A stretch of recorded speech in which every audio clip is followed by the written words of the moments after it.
Hello, welcome back to NutriBuds Academy. Myself Sai Shivani. Yes, previous videos లో మనము food pyramid and balanced diet my plate ఇవన్నిటివి cover చేశాము. Now coming to the third topic, that is food exchange list. నేను previous వీడియోలో that is food పిరమిడ్లో my ప్లేట్లో నేను 4 important topics గురించి ఎక్స్ప్లెయిన్ చేశాను కదండి. దాంట్లో ది మోస్ట్ 2 టాపిక్స్ అనేవి వెరీ ఇంపార్టెంట్ అని చెప్పిన topics food exchange list and food composition table, right? So that is food exchange list we are going to discuss today. డీటెయిల్డ్గా ఫుడ్ ఎక్స్చేంజ్ లిస్ట్ గురించి ఈ వీడియోలో మీకు చెప్పడం జరుగుతుంది. సో ప్లీజ్ ఎండ్ వరకు చూడండి. అండ్ ఆల్సో మీరు వీడియో ఎండ్ వరకు చూస్తేనే మీకు ఫుడ్ ఎక్స్చేంజ్ లిస్ట్ గురించి అర్థమవుతుంది. సర్వింగ్ సైజెస్ మెయిన్గా, ఆ తర్వాత ఒక ఫుడ్ గ్రూప్ నుండి ఇంకో ఫుడ్ గ్రూప్కి ఎట్లా సబ్స్టిట్యూట్ చేయాలి, అంటే ఒక ఫుడ్ ఐటమ్ నుండి ఇంకో ఫుడ్ ఐటమ్ని ఎట్లా సబ్స్టిట్యూట్ చేయాలి, ఇవన్నీ ఈ ఫుడ్ ఎక్స్చేంజ్ లిస్ట్లోనే తెలవడం జరుగుతుంది. సో ఫుడ్ ఎక్స్చేంజ్ లిస్ట్లో ఫస్ట్ అసలు ఫుడ్ ఎక్స్చేంజ్ లిస్ట్ అంటే ఏంటో చూద్దాం మనము. So the definition of the food exchange list: a food exchange list is a group of measured foods of the calorific value and similar protein, fats and carbohydrates and can be substituted by one for another in a meal plan. It is mainly used in the basis of meal planning. So yes, ఇప్పటి నుండి మనం meal plannings ఎలా చేయడం, ఎన్ని serving సైజులు ఇవ్వడం ఇక్కడ నుండి స్టార్ట్ అవుతుంది. ఈ టాపిక్ నుండి ప్రీవియస్ అంతా బేసిక్కే, ఇప్పుడు ఇక్కడ నుండి వెరీ ఇంపార్టెంట్ అనమాట. So yes, coming to the definition, ఇదేంటంట ఫుడ్ ఎక్స్చేంజ్ లిస్ట్ అనేది గ్రూప్ అంటే ఇప్పుడు ఒక మెజర్డ్ ఫుడ్ ఉంటుంది కదండి. ఇప్పుడు 10 grams అని అంటాం. ఆ 10 grams of for example 30 grams అంటే 1 serving. Okay, 30 grams of rice. This is white rice. Okay, this is white rice. ఇప్పుడు ఈ వైట్ రైస్లో ఉన్న calorific value and protein, fats and carbohydrates same ఈ వైట్ రైస్లో ఉన్న ఆ సేమ్ అమౌంట్, అంటే మేబీ 0.5 ఆర్ +5 -5 మధ్యలో తేడా వచ్చినా నో ప్రాబ్లం. కానీ ఈ రైస్కున్న వాల్యూకి సబ్స్టిట్యూయెంట్గా ఇంకొక ఫుడ్ ఐటమ్ని అప్లై చేయడం. For example puffed rice. Puffed rice అంటే ఏంటి తెలుసు కదండి మనం తెలుగులో. సో ఇప్పుడు ఈ పఫ్డ్ రైస్ తెలుగులో మనము ముర్మురాలు అని అంటాం, లేకుంటే బోల్పెలాన్ అని అంటాం కదండి. Similar calorific value and similar protein or carbohydrates or fats అనేటివి సిమిలర్గా ఉండే ఒక ఫుడ్ ఐటమ్ని మెనూ ప్లాన్లో, అంటే ఇప్పుడు డైట్ చార్ట్లో మనం ఇంక్లూడ్ చేస్తాం కదా, ఆ డైట్ చార్ట్లో రైస్ ప్లేస్లో ఈ పఫ్డ్ రైస్ని మనం సబ్స్టిట్యూట్ చేయొచ్చు. దాన్నే మనం ఫుడ్ ఎక్స్చేంజ్ అని అంటాం.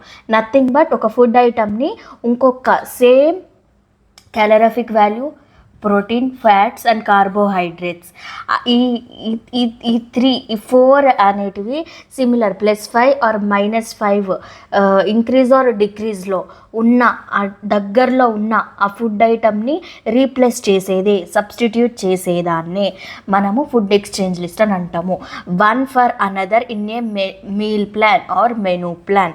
అంటే మనం ఒక మెనూని తయారు చేసేటప్పుడు, ఇప్పుడు డయాబెటీస్ పేషెంట్ వస్తాడు, డయాబెటీస్ పేషెంట్కి వైట్ రైస్ ఇవ్వద్దు. ఎందుకనంటే more calorific value and carbohydrates or more. So మనం డయాబెటీస్ వాళ్ళకి కార్బోహైడ్రేట్స్ తక్కువ ఇవ్వాలి. సో దీని ప్లేస్లో మనం ఏం సబ్స్టిట్యూట్ చేయొచ్చు? Brown rice. మరి బ్రౌన్ రైస్లో ఉండదా మేడం అని అంటే ఉంటుంది, కానీ కార్బోహైడ్రేట్ వాల్యూ తక్కువ ఉంటుంది. సో అట్లా based on the preparation of the diet chart or menu plan we can substitute another food item in place of recommended food item. That is known as food exchange list.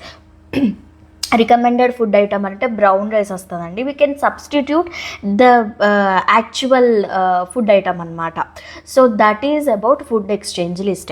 So it is a basis of meal planning. Mainly it is a basis of meal planning. So ఇక్కడ అసలు ఈ 30 grams అంటే ఏంటి, ఈ 1 serving అంటే ఏంటి, సీరియల్స్లో ఎన్ని సర్వింగ్ సైజులు తీసుకోవచ్చు, ఎన్ని గ్రామ్స్ ఇవ్వచ్చు, ఇవన్నీ మనము ఇక్కడ నుండి చూడడం జరుగుతుంది. సో దీంట్లో మనము మెయిన్గా ఈ ఫుడ్ ఎక్స్చేంజ్ లిస్ట్లో ఫస్ట్లీ మనము అడ్వాంటేజెస్ అంటే ఏందో చూద్దాం. ఐ హోప్ మీకు ఈ డెఫినేషన్ అర్థమయ్యే ఉంటుంది. ఈ కిందది కూడా చాలా ఈజీ అండి.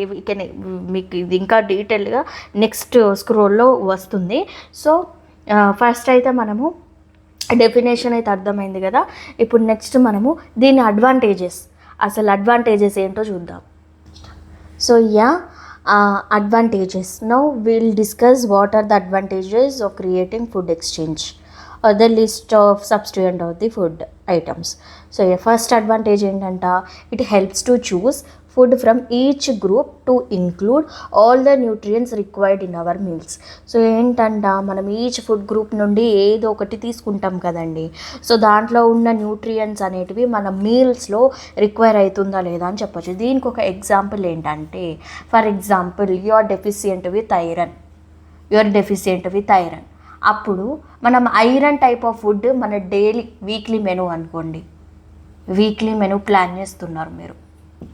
ఓకే, సో వీక్లీ మెనూలో iron type of food Monday రోజు ఒకటి తింటారు, ట్యూస్డే రోజు ఒకటి తింటారు. ఇప్పుడు మండే టు ట్యూస్డే ఒక ఫుడ్ అనేది ఆ సేమ్ న్యూట్రియంట్ రిచ్ అంటే ఐరన్ రిచ్ ఫుడ్ అనేది సబ్స్టిట్యూయెంట్ అయింది, అవునా. So that is it helps to required nutrients in our meals. ఇది ఈ ఎగ్జాంపుల్ అన్నిటికీ వర్తిస్తుంది. కానీ మెయిన్లీ ఫస్ట్ అడ్వాంటేజెస్కి this is the best example. And second, wide range of variety of menus for daily food allowances. So ఏంటంట, ఇప్పుడు ఒకటే type of మెనూని కాకుండా వెజిటేరియన్లో న్యూమరస్ ఆఫ్ వెజిటేరియన్స్ ఉన్నాయి. దాంట్లో మళ్ళీ మనము like we are creating a very wide range of variety of menus. That means we are creating a variety of food items that we include in our daily diet. ఇప్పుడు Monday రోజు chicken తింటారు for example, Tuesday రోజు vegetarian తింటారు, మళ్ళీ Wednesday రోజు మళ్ళీ ఏదైనా non vegetarian లేకుంటే ఎగ్ ఇంక్లూడ్ చేసుకుంటారు. So we are not only on the menu for the డేలో మనం ఓన్లీ ఒక్క ఫుడ్ ఐటమ్నే కాకుండా ఆ డే మొత్తంలో we are giving variety of food in the menu list. So that is the second advantage. And third advantage, the main advantage is if you are a dietitian, then you will prescribe a diet to the patient suffering from diseases. Appropriate diet chart అనేది ఆ పేషెంట్కి మనము ఇవ్వడం జరుగుతుంది.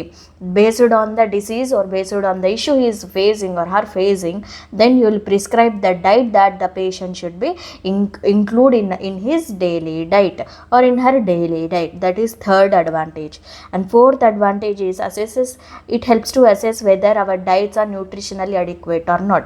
అలాగే మన food exchange లిస్ట్లో for example diabetes అనుకోండి, డయాబెటీస్లో మీరు ఫుడ్ ఎక్స్చేంజ్ లిస్ట్ ఇస్తూ ఉంటే firstly you will see cereals and millets, next pulses and legumes దీంట్లో చూస్తారు. ఇప్పుడు దీంట్లో సర్వింగ్ సైజుల పరంగా యూ విల్ గివ్ మార్నింగ్ ఎంత ఇస్తున్నారు, తర్వాత మెనూ ఫర్ ది డేలో early morning, breakfast, mid morning, lunch, తర్వాత స్నాక్స్, తర్వాత డిన్నర్, తర్వాత బెడ్ టైం, ఇవి ఇంక్లూడ్ చేస్తాం కదా. సో సీరియల్స్ ఎర్లీ మార్నింగ్ ఇస్తున్నారా అంటే 1 సర్వింగ్ ఇస్తే ఎర్లీ మార్నింగ్ అని రాస్తాం. మిడ్ మార్నింగ్ మళ్ళీ మనం లంచ్లో అంటే రైస్ ఇంక్లూడ్ చేస్తాం కాబట్టి ఇక్కడ ఒక 2 సర్వింగ్స్ వేసుకోండి. సో ఇక్కడ 3 సర్వింగ్స్ అనేటివి అయ్యాయి. సో ఇట్లా మనకి ఈ దీంట్లో మనకి ఎనర్జీ అంటే క్యాలరీ అనేది మనకి వస్తుందా లేదా అంటే న్యూట్రిషనల్గా మన బాడీకి ఆ న్యూట్రియంట్స్ పోతున్నాయా లేవా అనేది ఇది ఒక మనం ఈజీగా అసిస్ట్ చేయొచ్చు with the help of food exchange list. So that is another example for fourth advantage. And now fifth advantage, counselling people about appropriate diet choices. ఇప్పుడు మీకు డైట్స్ ఇప్పుడు నేను ఇక్కడ ఈజీగా ఎట్లా చెప్పానండి ఈ ఎగ్జాంపుల్స్ని. If I have knowledge on what is food exchange list, then I can give a counseling to the people about how the diet should be substituted and how the food items can be substituted అనేది మనకి ఈజీగా చెప్పడం జరుగుతుంది. So with the help of this food exchange list, we can also counsel the people to choose their appropriate diets that the patient should be acquired or the client should be acquired. That is the fifth advantage. And now sixth advantage is diet planned based on the locally available foods. ఎందుకు ఈ diet should be planned based on the locally available food అని ఎందుకు అన్నానంటే, ఇప్పుడు foreigners ఉంటారు, వాళ్ళు వస్తారు, ఇండియాకి వస్తారు, they will enjoy the food items and they will go. ఇప్పుడు ఇప్పుడు ఇక్కడున్న లోకల్లీ అవైలబుల్ ఫుడ్స్ తోటే కదండి దే ఆర్. సో based on the locally available foods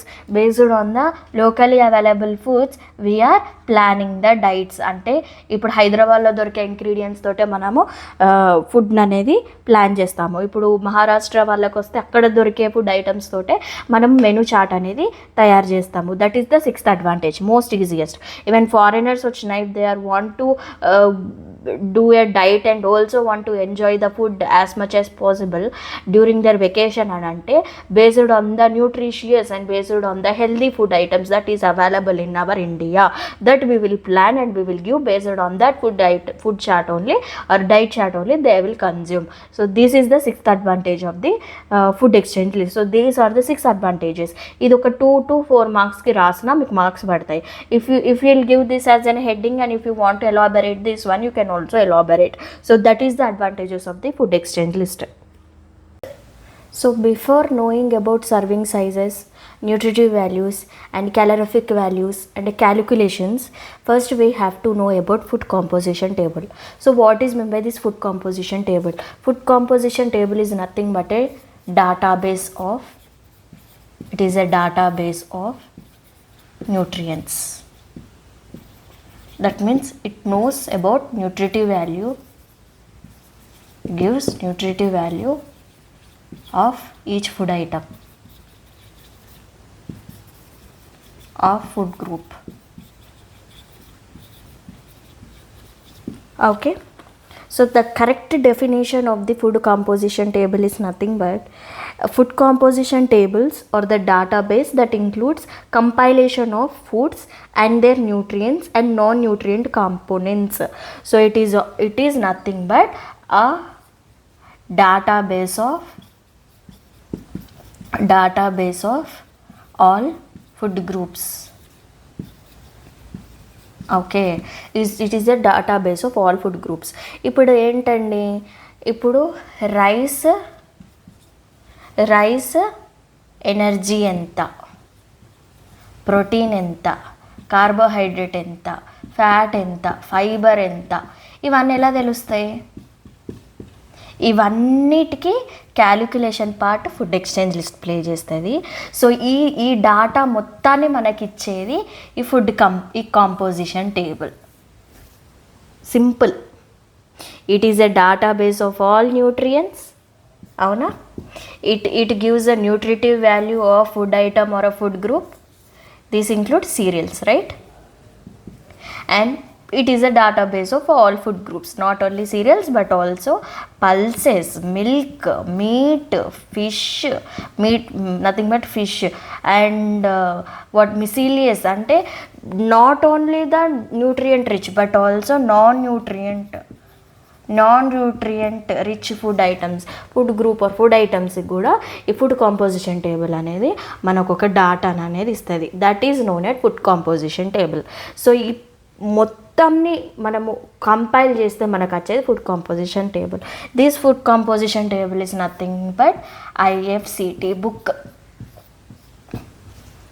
ఐఎఫ్సిటి book అనేది compulsory as a dietitian or anything. మీకు ఐఎఫ్సిటి బుక్ లేకపోతే మాత్రం you can't do any menu charts or anything. So that is about food composition table. Simple అండి, చాలా simple. So National Institute of Nutrition వాళ్ళు Indian food composition table అనేది publish చేశారు. So based on the nutritive values the average of samples are collected from different regions of India. So it is given by NIN, who were published by NIN. That is a simple definition and intro and the total compilation of the food composition table. Now ఇప్పుడు ఈ food composition ఎట్లా తెలుస్తుంది? Nothing but మనకి menu planning చేసేటప్పుడు ఈ food composition tables అనేవి use అవుతాయి. IFCT book is nothing but food composition table. So that is about food composition table. So మనము ప్రీవియస్గా food exchange list and food composition table అనేది ఈ వీడియోలో మనం డీటెయిల్గా ఎక్స్ప్లెయిన్ చేసుకోవడం జరిగింది. సో ఇప్పుడు నెక్స్ట్ వీడియోలో మనం చెప్పబోయే టాపిక్స్ చాలా ఇంపార్టెంట్. దట్ ఇంక్లూడ్స్, మీరు ఈ నెక్స్ట్ వీడియో నుండి you will going to plan a menus, right? So దాంట్లో ఫస్ట్లీ మీకు సర్వింగ్స్ గురించి తెలవాలి.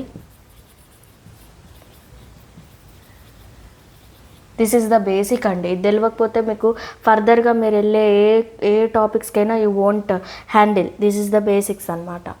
సర్వింగ్స్, ఆ తర్వాత ఆర్డిఏ, ఆ తర్వాత design of the menu chart.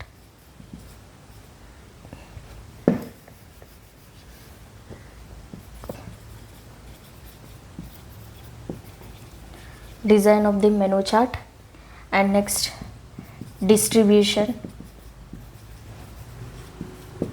of exchange list. దీనికన్నా ముందు సర్వింగ్సెస్ అండ్ ఎక్స్చేంజెస్ కంటే ముందు ప్లస్ మీరు దీంట్లో పోర్షన్ సైజెస్ నేర్చుకుంటారు. అసలు అదే ఫస్ట్, సర్వింగ్స్ కన్నా ఫస్ట్ అదే.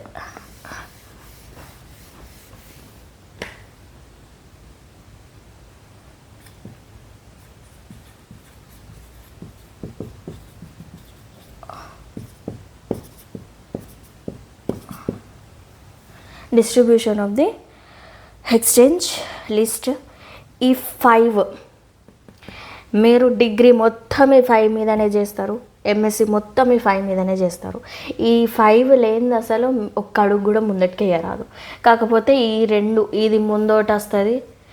ఈ ఈ పోర్షన్ సైజ్ సర్వింగ్ సైజులు అర్థమైనాక మీకు ఆర్డిఏ ఫస్ట్ ప్రిఫరెన్స్ ఇస్తాము. ఆర్డిఏ తర్వాత ఇవన్నీ సీరియల్గా చెప్పుకుంటూ పోతాం. ఇవన్నీ స్టెప్స్. ఒక మెనూని మనం డిజైన్ చేయాలంటే ఇవన్నీ స్టెప్స్. ఇన్ కేస్ మీరు ఇప్పుడు అదేంటి ఇంటర్న్షిప్స్కి వెళ్ళినా you need to do this all. So ఈ టాపిక్స్ అనేటివి నెక్స్ట్ వీడియోలో కవర్ చేయడం జరుగుతుంది. డోంట్ మిస్ నెక్స్ట్ వీడియో, అది చాలా important. Even in so long చెప్పిన వీడియోస్ కూడా అన్నీ ఇంపార్టెంట్ అండి. ఖచ్చితంగా మీరు ఈ 5 టాపిక్స్ గురించి డీటెయిల్గా తెలుసుకోవాలి. ఆ తర్వాత ఈ 5 టాపిక్స్ మీకు అర్థమయ్యాక మీరు నెక్స్ట్ మెనూ ప్లాన్ డిజైన్ ఎలా చేయడము, ఎలా డిస్ట్రిబ్యూట్ చేయడము, ఇవన్నీ నేర్చుకుంటారు. ఇవన్నీ దీంట్లోనే కవర్ అవుతాయి. అండ్ ఎస్ ఒక్కొక్క టాపిక్కి ఒక్కొక్క వీడియో పడుతుంది, అంత పెద్ద టాపిక్స్ ఇవి. So please do like, share and subscribe to my YouTube channel. Don't miss the upcoming videos which is very important to nutrition students and food and nutrition students, also home science students. And please alert next videos. Please click the bell icon to update the notification of next videos. And I hope this video have helped you a lot. And also don't miss the next video, please. And thank you.